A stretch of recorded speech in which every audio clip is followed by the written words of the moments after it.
ఈరోజు మనం చేయబోయేది అందరికీ నచ్చే, చూడగానే నోరూరించే కరాచీ హల్వా. పేరు కరాచీ హల్వా అయినా దీన్ని మన ఇంట్లోనే చాలా ఈజీగా చేసేయచ్చు. షాప్లో కొనుక్కున్నట్టుగానే మెరిసిపోతూ, జెల్లీలాగా ఊగుతూ, నెయ్యి సువాసనతోటి, డ్రై ఫ్రూట్స్ క్రంచ్ తోటి ప్రతి ముక్క సూపర్గా ఉంటుంది. చిన్న పిల్లల నుంచి పెద్దవాళ్ళ వరకు కూడా అందరూ ఇంకో పీస్ ఇవ్వండి అని అడగకుండా మాత్రం ఉండలేరు. అంత బాగుంటుందన్నమాట. ఈ స్వీట్ నాకైతే చాలా ఇష్టం. దీన్ని ఎలా ప్రిపేర్ చేయాలో చూద్దామా?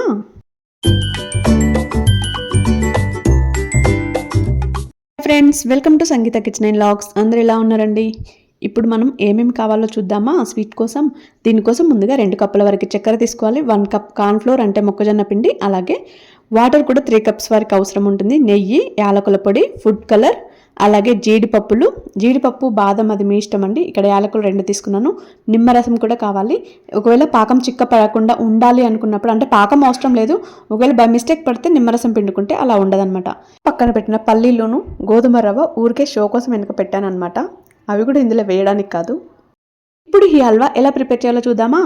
దీనికోసం కడాయిలోకి 2 కప్పుల వరకు చక్కెర తీసుకోవాలి, అలాగే 2 కప్పుల వరకు వాటర్ కూడా తీసుకోవాలి. ఇది మొత్తం కరిగించుకోవాలి. పాకం అది అస్సలు అవసరం లేదు, ఓన్లీ చక్కెర కరిగితే సరిపోతుంది.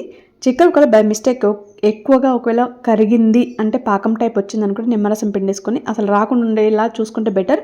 అది అక్కడ కరుగుతున్నప్పుడు ఇక్కడ మనం 1 కప్పు వరకు కార్న్ఫ్లోర్ తీసుకున్నాం కదా, అదే 1 కప్పు సేమ్ క్వాంటిటీ అనమాట. అదే కప్పుతోటి వాటర్ కూడా వేసుకొని దీంట్లో ఎటువంటి ఉండలు లేకుండా ఇలా పాలలాగా కలిపేసుకోవాలి. ఇప్పుడు ఇక్కడ చక్కెర మొత్తం కరిగించుకోవాలి.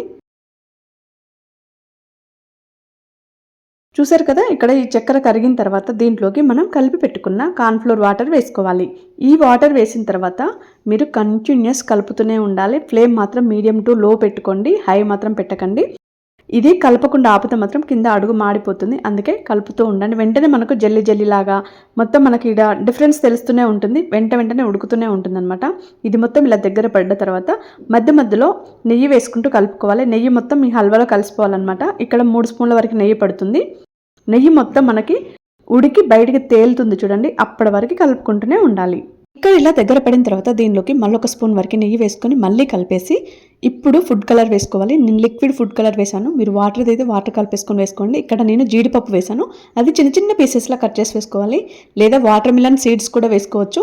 ఇలా వేసిన తర్వాత యాలకుల పొడి కూడా వేసి మొత్తం చూసారు కదా, ఇలా దగ్గర పడాలి, మొత్తం మిక్స్ అవ్వాలి. మనకి కడాయికి అంటకుండా మొత్తం ఇలా దగ్గర పడాలి గట్టిగా.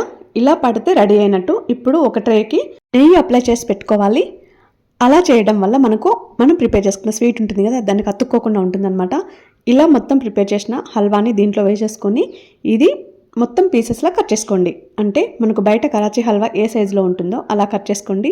నిజంగా చెప్తున్నాను కదా, బయట మనం తీసుకున్నప్పుడు హల్వా ఎలా అయితే ఉంటుందో సేమ్ అదే టేస్ట్. ఇంకా బయట తీసుకున్నదైనా మనం తినేటప్పుడు పళ్ళకు అతుకుతూ ఉంటుంది, కొంచెం ముక్క వాసనలాగా వస్తుంది. కానీ ఇంట్లో ఇలా ప్రిపేర్ చేసుకోండి. ఇది పళ్ళకు కొంచెం కూడా అతుక్కోవట్లేదు, చాలా బాగుందనమాట. నాకైతే ఈ స్వీట్ చాలా ఇష్టం, నాకు పిచ్చి.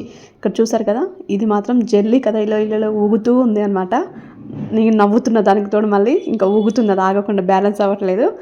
ఇక్కడ మా కోమలికి ఇచ్చాను. కోమలి అయితే నమ్మలేదు తెలుసా, నేను బయట తీసుకొచ్చి తనకి ఇచ్చానేమో అనుకుంటుంది. నేను ప్రిపేర్ చేశాను అంటే షాక్ అయిందనమాట, అంత బాగుంది. ట్రేలో వేసుకున్న తర్వాత 2 అవర్స్ పక్కన పెట్టుకోవాలి. 2 గంటల చల్లారిన తర్వాత దీన్ని పీసెస్గా కట్ చేసుకోండి. అప్పుడే మనకు జెల్లీ టైప్ వస్తుంది, గట్టిగా ఉంటుందన్నమాట. ఈ స్వీట్ని ఇంట్లోనే ఇలా ప్రిపేర్ చేసుకోండి. అందరు పిల్లల నుంచి పెద్దవాళ్ళ వరకు అందరూ కూడా ఇష్టంగా తింటారు, మిమ్మల్ని మెచ్చుకుంటారు, నేను గ్యారంటీ. వీడియోని వస్తే లైక్ చేయండి, షేర్ చేయండి, సబ్స్క్రైబ్ చేయండి. Thank you.